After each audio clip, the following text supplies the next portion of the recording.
Chapter 11. The rain had stopped. It was now silent under the metal roof on the loading dock.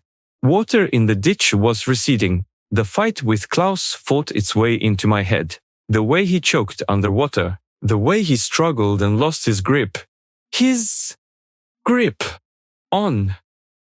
Shit, we forgot about the gun in the ditch. I could use it about now. Joseph tossed me a towel. I had forgotten about my rain-soaked clothes dripping on the floor. That's the mess he was concerned about, not me lying in a pool of my own blood. He leaned against the crate. Listen, talk's cheap. You want to stay? You've got to prove your worth. At least he couldn't see the ditch. If the water got low enough and he saw Klaus's gun, I could not explain that away.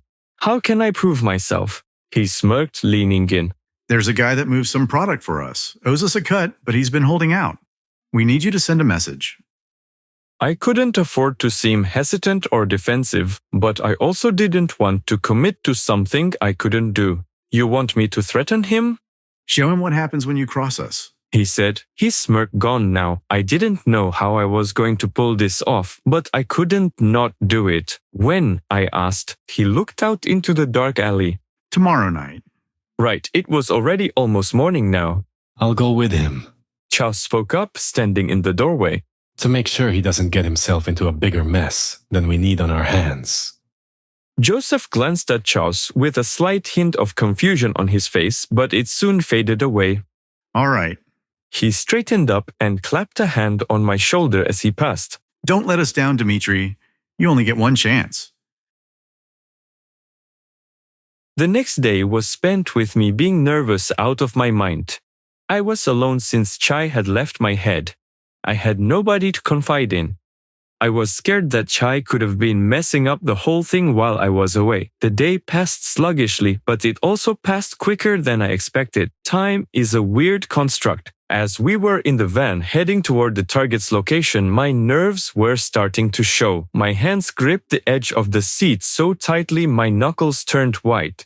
Relax, Charles muttered, his voice low enough that the others in the van wouldn't hear. You're gonna blow it before we even get there. The driver was named Finn, and the other one was Tony, I think. I sat behind Finn, staring at the blue hair that was long enough in the back to cover his neck. It stood out and didn't match the natural tones of the rest of the gang. They were too busy discussing their plans to pay much attention to us. Still, I couldn't shake the feeling that they were waiting for me to slip up, to give them a reason to doubt me. Finn stopped the van in an alley a block away from the Target store. The Target was a middle-aged guy named Richard. He owned a high-end equipment store of some sort. According to Joseph, Richard had been hiding the gang's cut of the profit in a safe in the store. The front of the store was dark, the closed sign hanging crookedly in the window. Finn stood next to the van to keep watch, while Charles and I slipped around the back. The other guy, Tony, was already at the rear entrance fiddling with the lock. He must have been like Chai, just a lock picker. The door clicked open and we pushed through. Charles took the lead, moving upstairs with surprising stealth. The stairs creaked under our weight, which made my heart pound in my chest. At the top, we found a small office and a heavy-duty safe bolted to the floor. Charles pointed to the safe. There. I crouched down, examining the lock. It was an old-school combination model, nothing too sophisticated, but it would take time to crack. Time we didn't have. What are you doing here? A voice coming from the hallway startled me. I spun around to see a man holding a golf club in front of himself defensively. This must be Richard. Charles stepped forward, his hands raised. Take it easy, old man. We're just here for what you owe. Richard yelled at us and swung the golf club, forcing Charles to duck. It slammed into the wall with a loud crack, shaking a picture frame loose. Vic! Damn it, Dmitri! Charles shouted, moving to dodge another swing. I hesitated for a split second, then lunged forward, grabbing the club as Richard raised it for another strike. We struggled for control over the weapon. Let go, you bastard! Richard shouted. I didn't respond. Instead, I watched as Charles took advantage of the situation. He grabbed Richard's arm and twisted it behind his back. The golf club clattered to the floor as Richard let out a pained yelp. Charles shoved Richard towards the safe. Open the safe. Charles ordered, his voice cold. Go to hell. Spat Richard. Dmitri, pick up that lamp. Growled Charles. What? I asked. Do I have to do everything for you? He said as he grabbed the lamp off the desk, his face more intimidating than I've ever seen Klaus or Chai have. Open it, or I'll hit you with this fucking lamp. Richard glared at him. I held my breath. The sharp, gleaming edge in Charles's eyes mirrored the lamp's heavy metal base.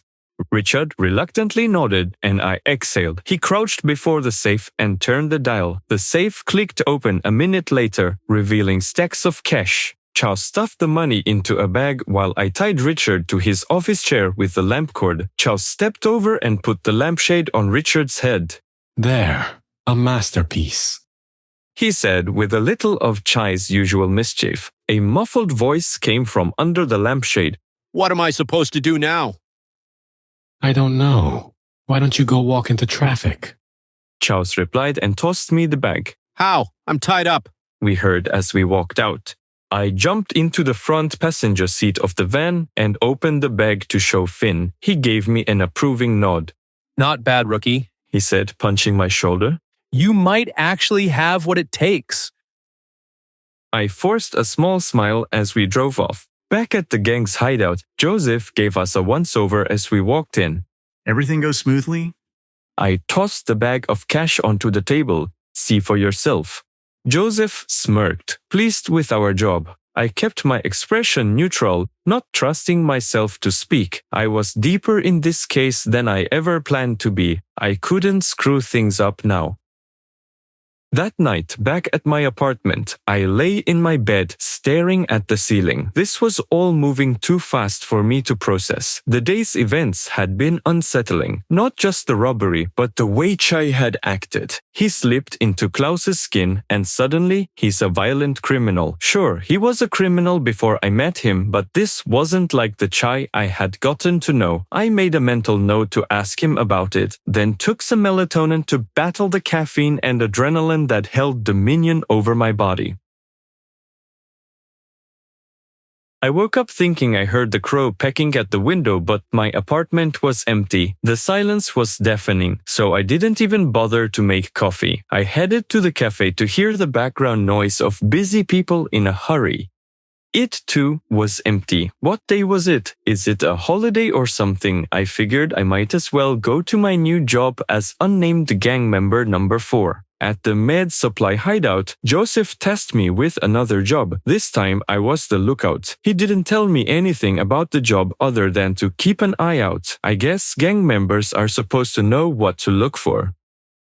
Finn drove again, just him and me. We pulled up to a building. Was it a bank? A train station? A post office? No, it was an old library. At least it wasn't another warehouse. How come all this crime has to happen in dilapidated and nearly condemned buildings? Though it was nestled between skyscrapers in the city, it was quieter than I expected. The white noise of the city had been muted, like the jungle going silent when a tiger stalks. No creature wants to catch the predator's gaze. My assigned post was a narrow alleyway near the back, standing on a creaky metal staircase that led to the third-floor emergency exit.